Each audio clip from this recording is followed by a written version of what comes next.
ध्यान देखो, बहुत इजी है क्वेश्चन को समझना, लिखना कैसे ये जरूरी है, इस पे ध्यान दो, फोकस करो कि कैसे लिखना है और लिखना क्या है पता कैसे चलेगा। क्वेश्चन को पहले तो क्वेश्चन बहुत बड़ा हुआ करेगा, ढंग से पढ़ना होगा।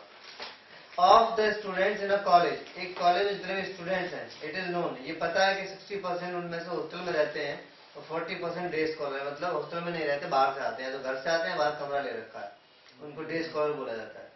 तो प्रीवियस ईयर रिजल्ट, पिछले साल का रिजल्ट ये बताता है कि 30% of all student who reside in hostel, जो हॉस्टल में रहते हैं उनमें से 30% का ए ग्रेड आया था, और जो बाहर से आते हैं उनमें से 20% का ए ग्रेड आया था। यहाँ तक क्वेश्चन समझ में आया? दो तरह के स्टूडेंट हैं, एक तो जो हॉस्टल में रहते हैं और जो पूरे स्कूल कॉलेज में स्कूल में जितने भी बच्चे हैं उसमें कितने बाहर रहते हैं ये भी पता है। 60% रहते हैं, 40% नहीं, 60% हॉस्टल में रहते हैं, 40% बाहर रहते हैं। और हॉस्टल में रहने वालों में से 30% का ए ग्रेड आता है और बाहर से आने वालों में से 20% का ए ग्रेड आता है। तो देखो, at the end of year, साल के एंड में one of the student is chosen at random from the college and he has a grade A, what is the probability that the student is a hosteller. साल के end में एक बच्चे को select किया गया, स्टूडेंट को सिलेक्ट किया गया और ये पता चला कि उसका ए ग्रेड आया है, केवल इतना पता चला ए ग्रेड आया है, ये होगा ए इवेंट। ए ग्रेड आया इसलिए ये नहीं होगा, ये तो यहाँ पे ग्रेड वाली बात कर दी है। क्वेश्चन में एक ए मानना होता है और ए वो इवेंट होता है जो कॉमन होता है, जो दिया होता है वो ए मानना है, क्योंकि ए ग्रेड दोनों तरह के स्टूडेंट ला रहे हैं, बाहर वाले भी हॉस्टल वाले भी। तो और दूसरी बात जो गिवन होगा वो ए ही मानना है। अब सवाल होता है H1 कैसे मानना है और H2 कैसे मानना है, ठीक है। अब यहाँ पे स्टूडेंट दो ही तरह के हैं, या तो बाहर से आते हैं हॉस्टल में रहते हैं, तो आप जरूरी नहीं है H1 किसी को भी मान सकते हो, उसी हिसाब से क्वेश्चन चेंज हो जाएगा। उसने हॉस्टल वाले की बात करी है, अगर हॉस्टल में रहने वाले स्टूडेंट को H1 मानोगे और बाहर रहने वालों को H2 मानोगे तो इस क्वेश्चन में निकालना है H1/A।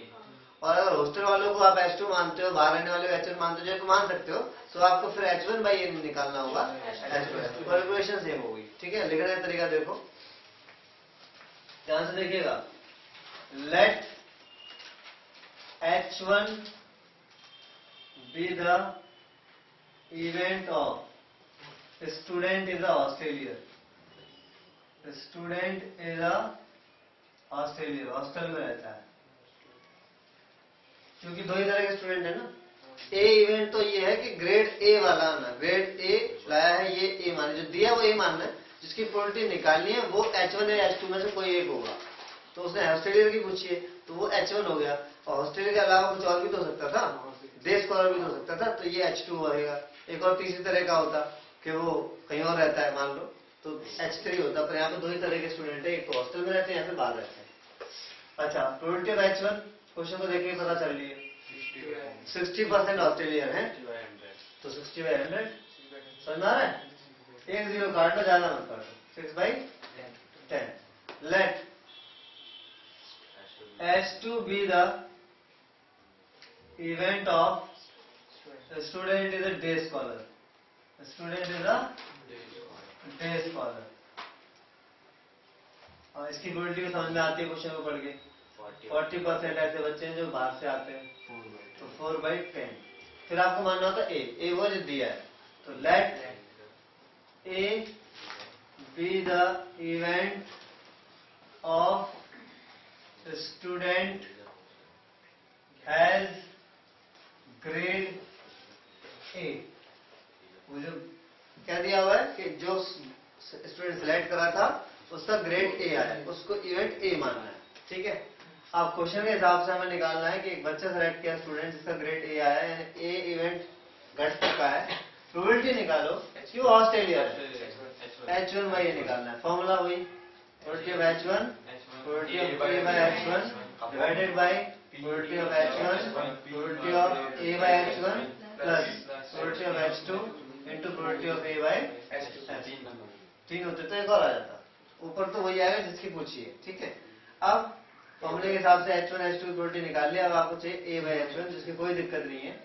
A/H1 का मतलब देखो, A/H1 का मतलब है, H1 का मतलब है स्टूडेंट ऑस्ट्रेलियर है, और A का मतलब है उसका ग्रेड ए आया है। साफ साफ दिया है जो हॉस्टल में रहते हैं उसमें से 30% का ग्रेड ए आया है, हॉस्टल में जो रहते हैं उसमें 30% का ग्रेड ए आया है। A/H1 का मतलब हॉस्टल में रहने वालों का ग्रेड ए आना, उसकी प्रोबेबिलिटी 30%। 30/100, 3/10 और प्रोबेबिलिटी A by H2 भी समझ में आ रहा है। जो बाहर से आते हैं उनका ग्रेड यानी इक्वलिटी क्या है, कितने परसेंट का है, 20%, यानी 2/10। सब कुछ पता है, फॉर्मूला रखा है, H1/A निकालना है। तो probability H1 6/10, A by H1 3/10, तो 6/10 into 3/10 plus 4/10 into 2/10, 18/100। नीचे का ऐसे में 100 आएगा, इसीलिए नहीं काटा था मैंने। 100 कटेगा, 18/26 काटोगे तो 9/13 आंसर आएगा। समझ में आया? तो बच्चा जो ग्रेड ए लाया है वो ऑस्ट्रेलिया है, इस बात की क्वालिटी होगी 9/13।